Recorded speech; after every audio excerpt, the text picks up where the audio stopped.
நாம் வாழும் இந்த பூமி எத்தனை பேரிடர்களை சந்தித்துள்ளது. பூமி மட்டுமல்ல, நிலவு கூட பல பூகம்பங்களை சந்தித்திருக்கிறது என்று சொன்னால் நம்ப முடிகிறதா? சுனாமி, பூகம்பம், எரிமலை வெடிப்பு என்று பல பேரிடர்களை சந்தித்தும் இன்றும் தங்க நிறத்துடன் நமது ஒவ்வொரு காலை பொழுதையும் புத்துணர்வோடு தொடங்கிக் கொண்டிருக்கும் இந்த பூமி சந்தித்த பேரிடர்களான பூகம்பம் பற்றியும், பூகம்பத்தின் வகைகள் மற்றும் அதிலிருந்து மக்கள் எவ்வாறு தங்களை காத்துக்கொள்வது என்பது பற்றியும், பூகம்பங்கள் எவ்வாறு அளக்கப்படுகின்றன என்பது பற்றியும் பல சுவையான தகவல்களை நம்மோடு பகிர்ந்து கொள்ள வருகிறார் சென்னை பல்கலைக்கழகத்தின் பயன்பெறும் புவியியல் அமைப்பின் பேராசிரியர் மற்றும் துறை தலைவர் டாக்டர் ஆர் கிருஷ்ணமூர்த்தி அவர்கள்.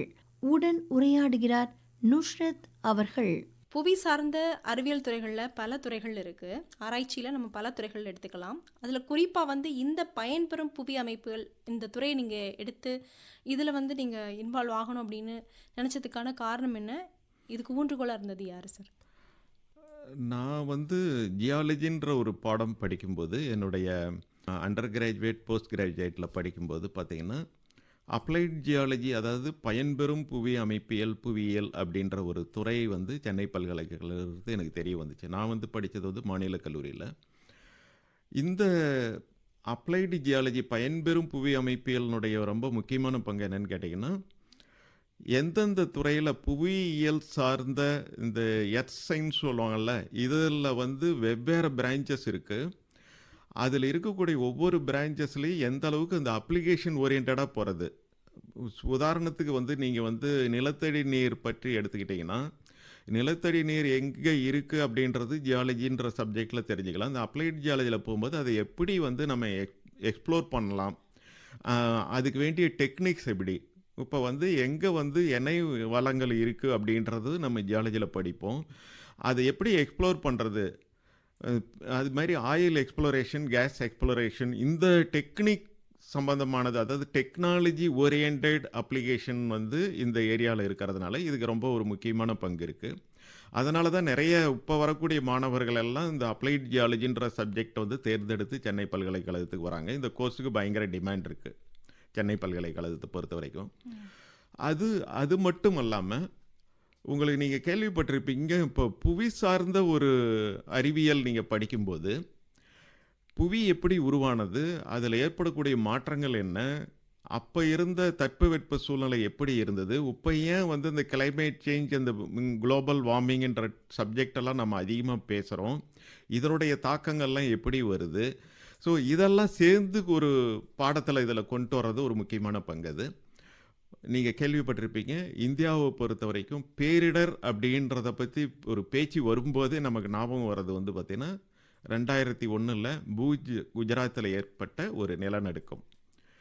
அதில் பல உயிர்கள் நாம் பழி வாங்கியிருக்கு, நிறைய சேதங்கள் ஏற்பட்டிருக்கு. அதிலிருந்து நமக்கு பேரிடர் மேலாண்மை அப்படின்ற ஒரு பாடத்தை பற்றியான ஒரு தாக்கம் எப்போ ஏற்பட்டதுன்னு கேட்டிங்கன்னா, இந்த 2001 பூஜ் எர்த்குவேக்.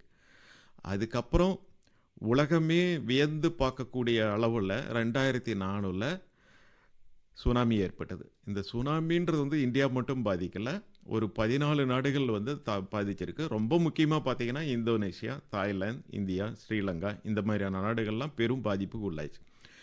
அதுக்கப்புறம் நம்ம இந்திய அரசாங்கம் 2005 டிசாஸ்டர் மேனேஜ்மெண்ட் ஆக்ட் அப்படின்றத ஒன்று கொண்டு வந்தாங்க. இப்போ கூட இந்த கோவிட் வரும்போது எல்லா நமக்கு கவர்மெண்ட்டுடைய அட்வைசரி ஃபுல்லாக இந்த டிசாஸ்டர் மேனேஜ்மெண்ட் ஆக்ட் சார்ந்து தான் வருது.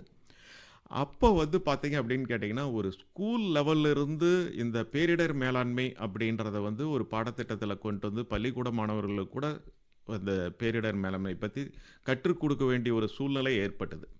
அது மாதிரி வரும்போது பார்த்திங்கன்னா, இந்த புவி அமைப்பியல், பயன்பெறும் புவி அமைப்பியலில் இந்த டிசாஸ்டர் மேனேஜ்மெண்ட்ன்ற ஒரு சப்ஜெக்டும் நம்ம ஒரு முக்கியமான பாடத்திட்டமாக வச்சுருக்கோம். இதனால் எம்எஸ்சி அப்ளைட் ஜியாலஜி கோர்ஸ் முடிச்சுட்டு போகிற மாணவர்களுக்கு நிறைய நிறுவனங்களில் வேலைவாய்ப்புகள் கிடைக்கக்கூடிய ஒரு வாய்ப்பு நிறைய இருக்குது. அதனால தான் இந்த பயன்பெறும் புவி அமைப்பியலுக்கு ரொம்ப ஒரு முக்கியத்துவம் கொடுக்குறோம். இதில் நிறையா டெக்னாலஜியும் சேர்ந்து இருக்குது. வெறும் சயின்ஸ் மட்டும் இல்லாத டெக்னாலஜி அப்ளிகேஷன் பார்ட்டும் இருக்கிறதுனால இருக்குது. இவ்வளோ முக்கியத்துவம். கரண்ட்டாக இப்போ வந்து இந்தியன் கண்ட்ரியில் வந்து எந்த எந்த இடத்துக்கெல்லாம் இந்த அப்ளை ஆகுது இந்த என்ன சிஸ்டம்? சொல்கிறீங்க, இந்த இந்த பேரிடர் துறை மேலாண்மை பற்றி பேரன் சொன்னீங்களா? ஆமாம். நீங்கள் பேரிடர் மேலாண்மை பற்றி பார்த்தீங்கன்னா நிறைய அதில் டிஸ்கஸ் பண்ண வேண்டிய சப்ஜெக்ட் நிறைய இருக்குது. பேரிடர் அப்படின்னு சொல்கிறதுல வந்து ரொம்ப முக்கியமானது ஒரு உலக அளவில் வந்து பார்த்தீங்கன்னா பேரிடர் அப்படின்னாவே இம்மீடியட்டாக நம்ம திங்க் பண்ணக்கூடிய சில பேரிடர்கள் எது அப்படின்னு கேட்டிங்கன்னா நிலநடுக்கம், சுனாமி, இதுதான் ரொம்ப அதிகமாக பேசப்படுது. அது மாதிரி சைக்ளோன், இந்த மாதிரியான பேரிடர்கள் தான் வந்து ரொம்ப அதிகமாக பேசப்படக்கூடிய ஒரு என்ன சொல்கிறது இயற்கை பேரிடருங்கிறது. நம்ம ஒரே ஒரு உதாரணத்துக்கு வந்து நம்ம பேச ஆரம்பித்தோம்னா இந்த நிலநடுக்கத்தை பற்றி சொல்லலாம். இந்த நிலநடுக்கம் அப்படின்றது பற்றி நம்ம தெரிஞ்சுக்கணும் அப்படின்னாவே இந்த புவி அமைப்பியல் புவியியல் பற்றி ரொம்ப டீட்டெயிலாக போகணும். எப்படி வந்து ஒரு 4.5 பில்லியன் இயர்ஸுக்கு முன்னாடி இது பூமி உருவாச்சு, ஒரு எரி குழம்பாக இருந்து அதுக்கப்புறம் அது குளிர்வடைந்து அது வந்து ஒரு உருமாறி பல மாற்றங்கள் ஏற்பட்டு வந்திருக்கு. அதுக்கப்புறம் வாயு மண்டலம் உருவாச்சு, பூமியில் வந்து உயிரினங்கள் தோன்றுச்சு. இது மாதிரி ஏகப்பட்ட சேஞ்சஸ் வந்து இந்த பூமியினுடைய உள்பகுதியிலும் வெளிப்பகுதியிலும் நடந்திருக்குது. சரி, பேரிடர் அப்படின்ற இந்த நிலநடுக்கத்தை பற்றி நாம் பேச வரும்போது ரொம்ப முக்கியமான தெரிஞ்சுக்கணும் இன்னொரு இது என்னன்னு கேட்டிங்கன்னா, பூமியினுடைய உள்கட்டமைப்பு எப்படி இருக்குது, அது ரொம்ப முக்கியம். அது வந்து இப்போ நாம் வந்து எல்லாமே நம்ம கண்கூட பார்க்கக்கூடியதும் கேள்விப்படுறது எல்லாமே பூமியினுடைய மேற்பரப்பில் எப்படி இருக்குன்னு பார்க்குறோம். ஆனால் பூமியினுடைய உட்புறம் எப்படி இருக்குன்றதை பற்றி நமக்கு அவ்வளோவா தெரியாது. இது இந்த அப்ளைட் ஜியாலஜி சப்ஜெக்ட்லாம் படிக்க வரும்போது தான் நீங்கள் இதை பற்றி அதிகமாக நீங்கள் படிக்கக்கூடிய வாய்ப்பு கிடைக்கும். பூமியினுடைய உட்கட்டமைப்பு அப்படின்னு பார்த்தீங்க அப்படின்னு கேட்டிங்கன்னா இது வந்து பல லேயர்ஸால் ஆனது. ரொம்ப முக்கியமாக சொல்ல போனீங்கன்னா பூமியினுடைய உட்கரு அந்த கோர் அப்படின்ற பகுதி பார்த்தீங்கன்னா ரொம்ப ஹார்டான ஒரு பகுதி.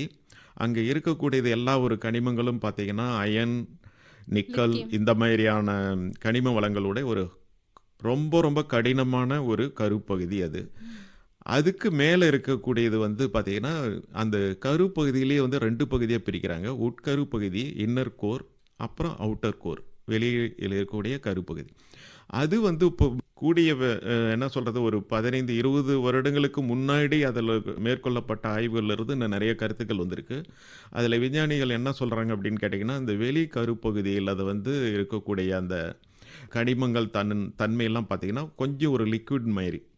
உள்கரு வந்து ரொம்ப கடினமானது, வெளிக்கரு வந்து ரொம்ப லிக்விட் மாதிரி இருக்குது. அதுக்கப்புறம் வந்து பார்த்திங்கன்னா மேண்டில்ன்ற ஒரு லேயர், அதுக்கு மேலே பூமியினுடைய மேற்பகுதியில் இருக்கக்கூடியதான் க்ரஸ்ட்டு.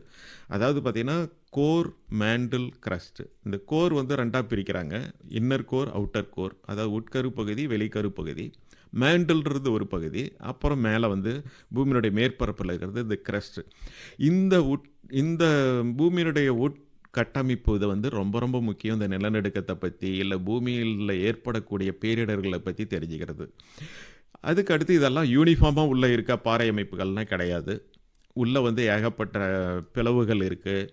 பூமியினுடைய மேற்பரப்புலேருந்து வரக்கூடிய அந்த மேல் தோடு, அந்த க்ரஸ்ட்டுன்னு சொல்கிறோம் பார்த்தீங்கன்னா, முட்டையினோட ஓட்டு பகுதி மாதிரி இருக்குது பார்த்தீங்களா, அது வந்து நாளடைவு பூமி உருமாறி வரும் பொழுது என்ன ஆகுதுன்னா அது மேற்பகுதி வந்து பல பிளவுகளாக்கி பல்வேறு தகடுகளாக்கி அது வந்து ஒவ்வொரு தகடுகளும் வந்து ஒவ்வொரு டைரெக்ஷனை நோக்கி போகுது. முக்கியமாக எல்லாம் நார்த் ஈஸ்ட் பகுதி நோக்கி அந்த தகடுகள்லாம் நகருது, இன்னும் நகர்ந்து கொண்டிருக்கு. இப்போ கூட பூமியினுடைய மேற்பரக்கூடிய இருக்கக்கூடிய தகடுகள் வந்து ஒரு வருஷத்துக்கு 1 சென்டிமீட்டர்லேருந்து 19 சென்டிமீட்டர் அளவுக்கு நகருது. அப்போ என்ன ஆகுது அப்படின்னு கேட்டிங்கன்னா, கண்டங்கள்லாம் அப்படியே நிலையாக இருக்குது அப்படின்னு கிடையாது. இன்னும் பூமியினுடைய கண்டங்கள் எல்லாமே நகர்ந்து கொண்டு இருக்கிறது அப்படின்றத வந்து ஒரு கண்டுபிடிப்பு எப்போ ஆரம்பிச்சதுன்னா 1919 ஆரம்பித்து 1930 வந்து ஜெர்மனி நாட்டில் இருக்கக்கூடிய ஒரு விஞ்ஞானி ஆல்ஃபர்ட் வெஜ்னர் அப்படின்றவர் வந்து ஒரு அறிவியல் கருத்தை ப்ரப்போஸ் பண்ணுறாரு. அதாவது கண்டங்களினுடைய நகர்வு, கான்டினென்டல் ட்ரிஃப்ட் அப்படின்னு ஆங்கிலத்தில் சொல்லுவாங்க. இதை சொல்லி அப்போ தான் அவர் எக்ஸ்பிளைன் பண்ணுறாரு. இதனால தான் வந்து பூமி வந்து ஒரே மாதிரியான ஒரு சூழ்நிலையில் இல்லை. முதல்ல வந்து ஒரே நிலப்பகுதியாக இருந்தது. அது வந்து பார்த்திங்கன்னா ஒரு 2000 மில்லியன் ஆண்டுகளுக்கு முன்பு ஒரே நிலப்பகுதியாக இருந்தது. பிரிவடைந்து அது வந்து எல்லாம் பல தகடுகளாக கான்டினென்ட்ஸாக பிரிஞ்சு அது நகர்ந்து போயிட்டுருக்கு. இப்போ நிலநடுக்கங்களை வந்து உருவாகிறத வந்து எப்படி பதிவு செய்கிறாங்க சார்? இது உருவாகிறது நிலநடுக்கத்தை பதிவு செய்கிறதுக்கு வந்து கிராஃப் அப்படின்றது தான் ஒரு இன்ஸ்ட்ருமெண்ட். அந்த சிஸ்மோகிராஃப்ன்றது இன்ஸ்ட்ருமெண்ட். அது எப்படி இருக்கும் அப்படின்னு கேட்டிங்கன்னா, ஒரு ஒரு ஒரு சிலிண்டர் மேலே ஒரு பேப்பர் இருக்கும். அதுக்கு மேலே ஒரு பென் வச்சு ஃபிக்ஸ் பண்ணியிருப்பாங்க. இந்த நிலத்தினுடைய அதிர்வு வரும்பொழுது, அந்த அதிர்வை வந்து அந்த பென் வந்து அப்படியே பிளாட் பண்ணிக்கிட்டே வரும். ஒரு கிராஃப் மாதிரி. அந்த இன்ஸ்ட்ருமெண்ட் பேர் சிஸ்மோகிராஃப். அந்த அந்த அந்த பிளாட் பண்ணுற அந்த டயக்ராம் பேர் வந்து சிஸ்மோகிராம்.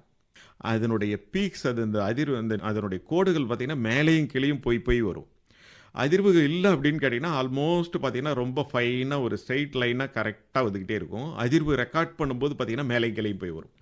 இந்த சிஸ்மோகிராஃப் இன்ஸ்ட்ருமெண்ட் வந்து எப்போ அந்த நில அதிர்வு அது ரிசீவ் பண்ணுதோ, அந்த இன்ஸ்ட்ருமெண்ட் ஸ்டேஷன் எங்கே ஃபிக்ஸ் பண்ணியிருக்காங்களோ அந்த இடத்துக்கு அந்த அதிர்வலைகள் ரீச் ஆகும்போது அது ரெக்கார்ட் பண்ண ஆரம்பிச்சிடும்.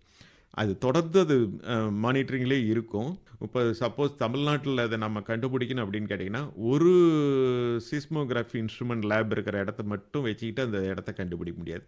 த்ரூ அவுட் தமிழ்நாடு ஒரு 3-4 இடத்துல அது மாதிரி இன்ஸ்டால் பண்ணியிருந்தாங்க அப்படின்னு கேட்டிங்கன்னா, இந்த சென்டர்லேருந்து இவ்வளோ தூரம், இன்னொரு சென்டரில் இருந்து இவ்வளோ தூரம் அப்படின்னு வரும்போது நம்ம ஒரு பின்பாயிண்ட் பண்ணக்கூடிய இடத்த கண்டுபிடிக்க முடியும். பூகம்பங்கள் குறித்து சென்னை பல்கலைக்கழகத்தின் பயன்பெறும் புவியியல் அமைப்பின் பேராசிரியர் மற்றும் துறை தலைவர் டாக்டர் ஆர் கிருஷ்ணமூர்த்தி அவர்களுடனான கலந்துரையாடல் ஒரு சிறிய இடைவேளைக்கு பிறகு தொடர்கிறது.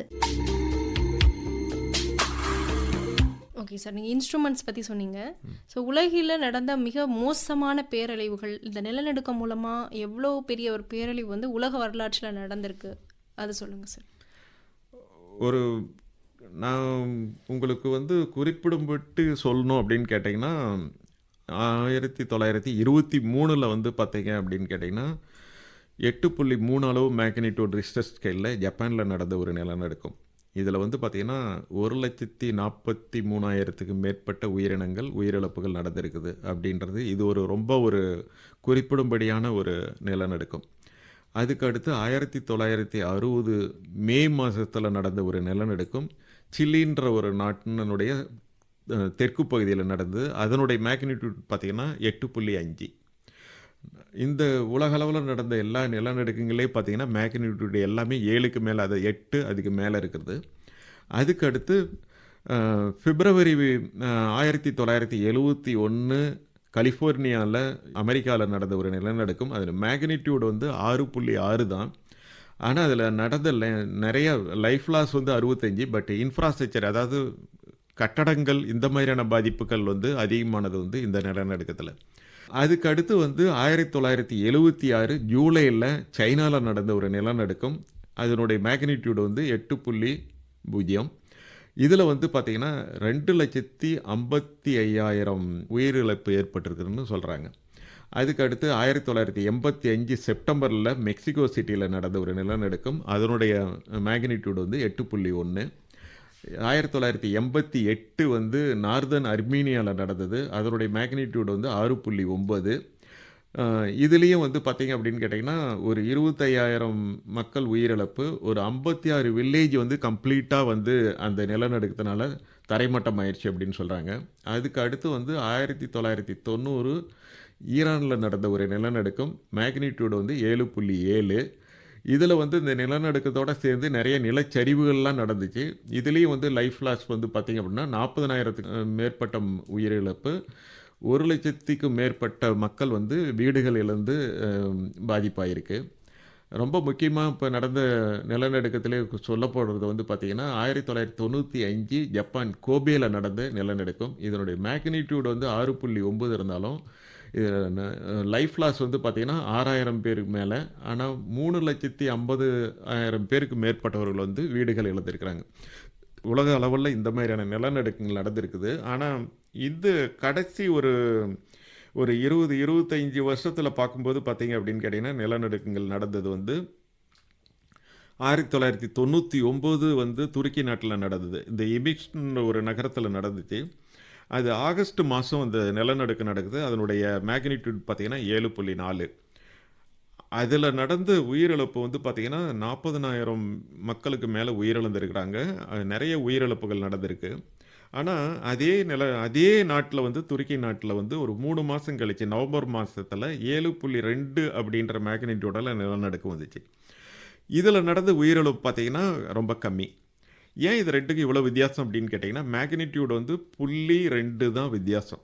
7.4 7.2 வித்தியாசங்கள் வர்றதுக்கு, உயிரிழப்பு வித்தியாசம் வர்றது என்னன்னு கேட்டிங்கன்னா, இது நடந்த இடம் வந்து அந்த அந்த நிலநடுக்கம் உருவான பகுதி வந்து அந்த எப்பி சென்டர்னு சொல்லக்கூடிய பகுதி வந்து நகரத்துலையா இல்லை கிராமப்புற பகுதியில் வந்ததா அப்படின்றது அதில் முக்கியம்.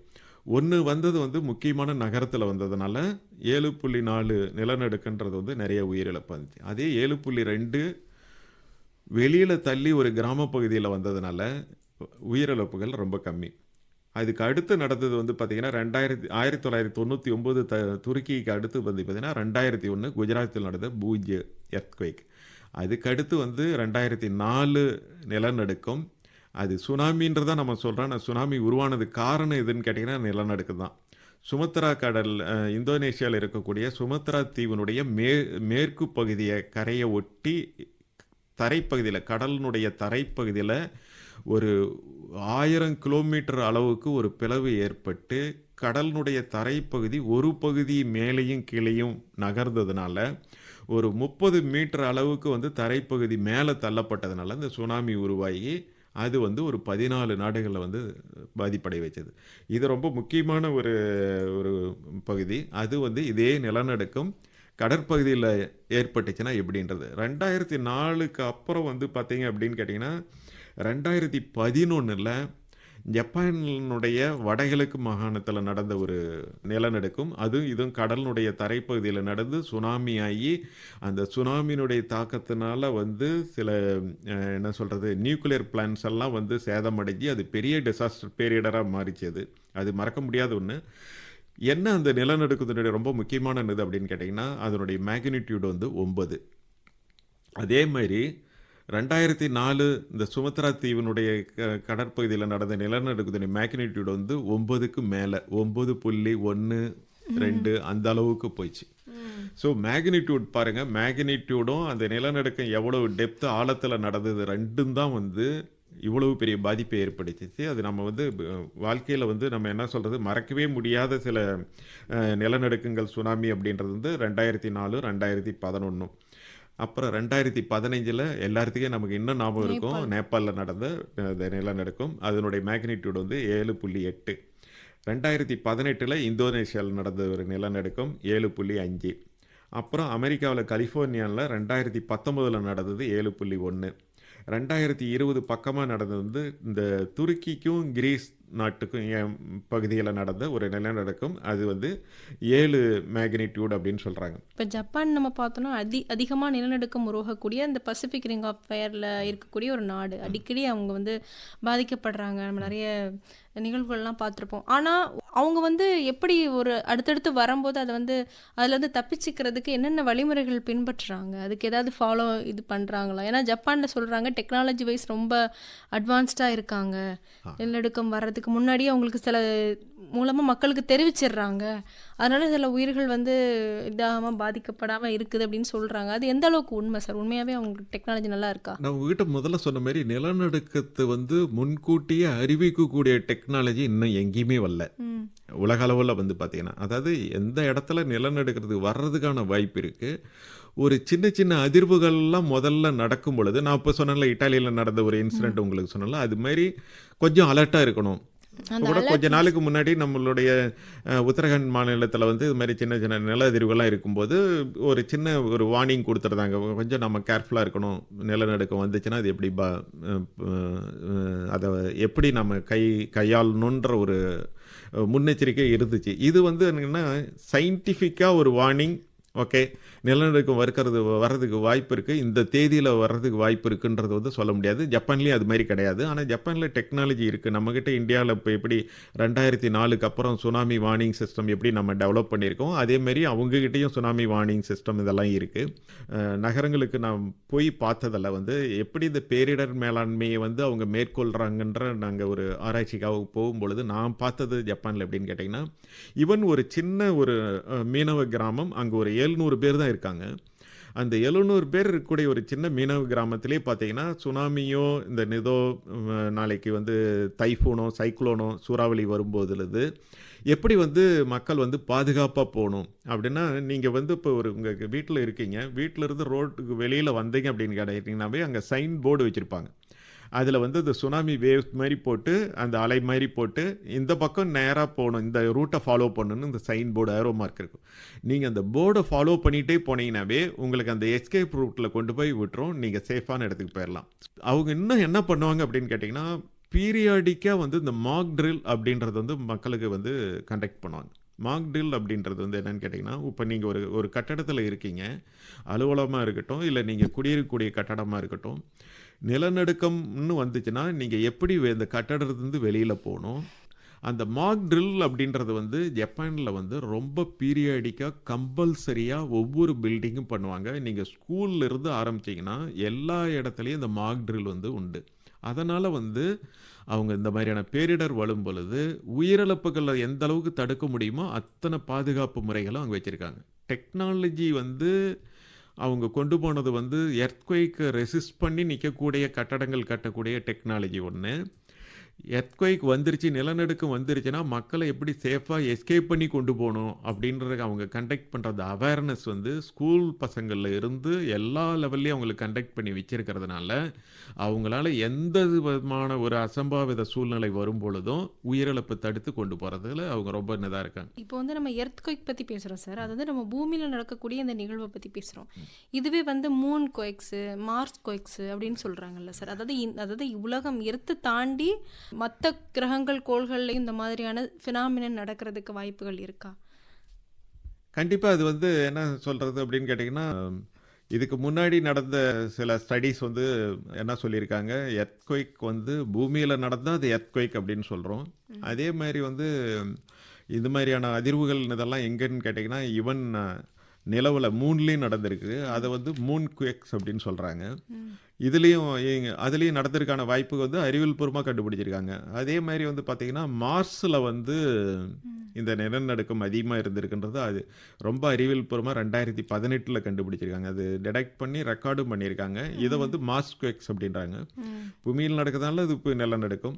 அதுக்கு ஒவ்வொரு எந்தெந்த கோள்களில் நடக்குதோ அதனுடைய பேரை வச்சு அதை சொல்கிறாங்க. மார்ஸ் குவேக்ஸ், மூன் குவேக்ஸ் இதெல்லாம் வந்து இருக்கு அப்படின்றதையும் கண்டுபிடிச்சிருக்காங்க. இந்த பூமியில் மட்டும் கிடையாது, எல்லா கோள்கள்லையும் அது இருக்கிறதுக்கு வாய்ப்பு இருக்குது. கோள்கள் மட்டும் இல்லை, ஜூபிட்டர் அண்ட் சாட்டர்ன் போன்ற கோள்களுடைய துணைக்கோள்கள்லையும் வந்து இந்த மாதிரியான நிலநடுக்கங்கள்லாம் வந்திருக்கு அப்படின்றது அறிவியல் பூர்வமான கண்டுபிடிப்புகள் இருக்குது. சார், இப்போ வந்து நம்ம சொன்ன மாதிரி இப்போது அது இயற்கை சார்ந்த நிகழ்வுகள் நடக்கும்போது மனிதனை விட விலங்குகள் அதிகமாக வந்து இதை வந்து உணர்றது அப்படின்னு ஒரு கான்செப்ட் சொல்கிறாங்கல்ல சார். இது எந்த அளவுக்கு உண்மை? உண்மையாகவே விலங்குகள்லாம் அதில் வந்து உணருமா? அது மறுக்க முடியாது. ஆனால் விலங்குகளுக்கு அந்த உணரக்கூடிய தன்மை இருக்குன்றது வந்து நிறைய இடங்கள்ல சொல்லியிருக்காங்க. அது வந்து இந்த நிலநடுக்கத்தை உணரக்கூடிய தன்மை வந்து விலங்குகள் இருக்குது அப்படின்றது வந்து சீனாவில் வந்து ரொம்ப இதை பற்றி அதிகமாக பேசப்பட்டு வருது. 2004 சுனாமி வரும்போது கூட நாம் இந்தியாவில் கேள்விப்பட்ட சில விஷயங்கள் என்னென்னு கேட்டிங்கன்னா, அந்த அந்தமான் தீவுகள்லாம் வந்து இந்த யானைகள்லாம் ஒரு மாதிரி பிஹேவ் பண்ணிச்சு அப்படின்ற மாதிரியான ஒரு கருத்துக்கள்லாம் வந்துச்சு.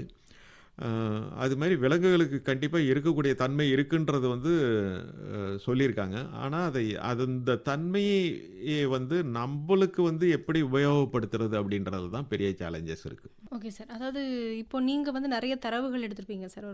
அதாவது கடைசி ஒரு 100 வருஷத்தில் இருக்க தரவுகள் தான் நீங்கள் சொன்னீங்க. இவ்வளோ இடத்துல எர்த்குவேக்ஸ்லாம் நடந்திருக்கு அப்படிங்கிறது ஆவரேஜ் டைமில். ஸோ இது எப்படின்னா, அப்போ வந்து முன்னாடி வந்து எர்த்குவேக் நடந்ததை விட இப்போ அதிகமாக இருக்கா, இல்லை வந்து இப்போ விட முன்னாடி தான் ஜாஸ்தியாக இருந்திருக்கா? அந்த மாதிரி ஏதாவது ஒரு டேட்டாஸ் இருக்கா? அதாவது முன்னாடி எல்லாம் வந்து இந்த மாதிரி வந்து என்ன சொல்கிறது, நிலநடுக்கம் வந்தால் அது கண்டறியக்கூடிய அறிவியல், அதுக்கு வேண்டிய கருவிகள், வழிமுறைகள் இதெல்லாம் வந்து அவ்வளவா கிடையாதனால வந்து அதை வந்து அதிகமாக ரெக்கார்ட் பண்ணியிருக்காததுக்கான வாய்ப்பு இருக்குது. ஒன்று. ரெண்டாவது வந்து என்னென்னு கேட்டிங்கன்னா, அப்போ இருந்த மக்கள் தொகை வந்து ரொம்ப குறைவு. அதனால் ஏற்பட்ட பாதிப்புகள் அப்படின்றது வந்து உற்பத்திக்கு முன்னாடி நம்ம கம்பேர் பண்ண முடியாது. அது மாதிரி ஒரு 25 வருஷத்தில் பார்த்தீங்கன்னாவே ஒரு எவ்ரி இயர் வந்து ஆல்மோஸ்ட் ஒரு வருஷம் அல்லது ஒரு வருஷம் இடையில கேப் விட்டு பார்த்தீங்கன்னா இன்வேரியபிளாக ஒரு 7 புள்ளி அப்படின்ற அளவில் வந்து எர்த்குவேக்ஸ் வந்து வந்துக்கிட்டே இருக்குது. ஸோ அப்படி பார்க்கும்போது வந்து பார்த்தீங்கன்னா இப்போ டெக்னாலஜி டெவலப் ஆனதுனால நமக்கு வந்து இது பெரிய இன்ஃபர்மேஷன் நிறைய தெரியுது. மீடியானுடைய ரோல் அதிகமானதுனால இது நிறைய இது எல்லா மக்களுக்கும் இந்த நிலநடுக்கத்தை பற்றியான தகவல் போய் சேருது.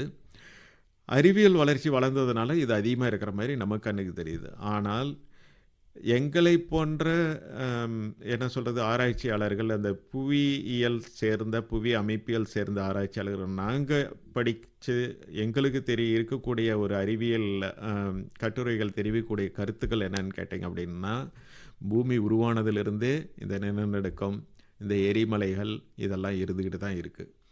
உப்பதான் அப்படின்றது சொல்கிறது வந்து கான்செப்ட் வந்து மேபி இப்போ நம்ம விஞ்ஞானம் வளர்ந்ததுனால நமக்கு அது அதிகமாக நம்ம ரெக்கார்ட் பண்ணதுனால அப்படி சொல்ல வேண்டியதாக இருக்குது. அதையும் வந்து இப்போ அதிகமாக இருக்கா குறைஞ்சிருக்கா அப்படின்ற ஒரு கம்பேரிஷன்லாம் இதில் பண்ண முடியாத ஒரு சூழ்நிலை இது.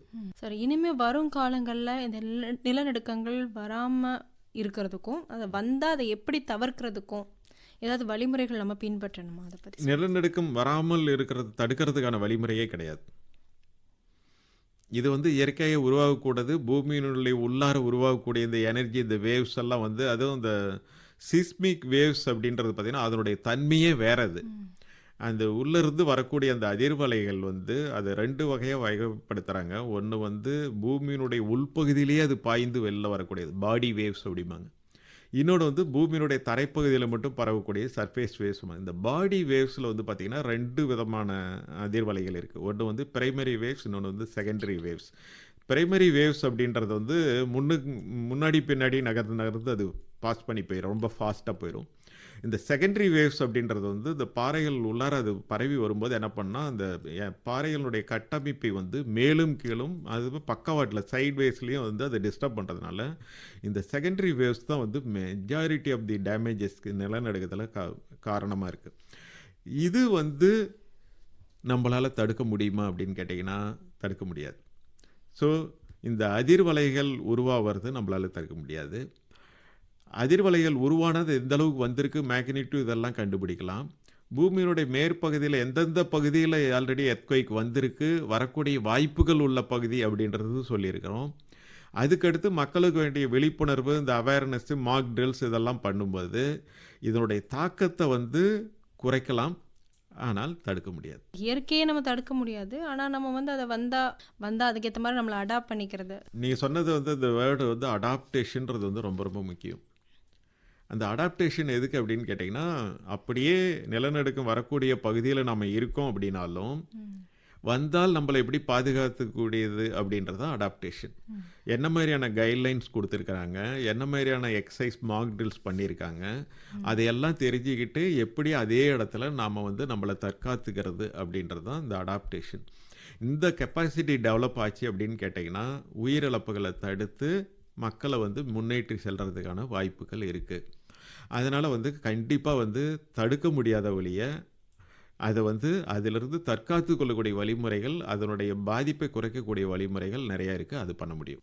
சரி, இது வரைக்கும் பயன்பெறும் புவியியல் அமைப்பியல் துறையில் வந்து நிலநடுக்கம் எப்படி உருவாகுது, எந்தெந்த நாடுகள் அதிகமாக வந்து பேரழிவுகளை சந்திச்சிருக்கு, நம்ம வந்து அதுலேருந்து கற்றுக்கக்கூடிய விஷயங்கள் என்னென்ன அளவு முறைகள் இருக்குது அப்படிங்கிறத நிலநடுக்கம் பற்றி ஒரு தெளிவான விவரமான விளக்கத்தை எங்களுக்கு கொடுத்து எங்களுக்கு விளக்குனீங்க.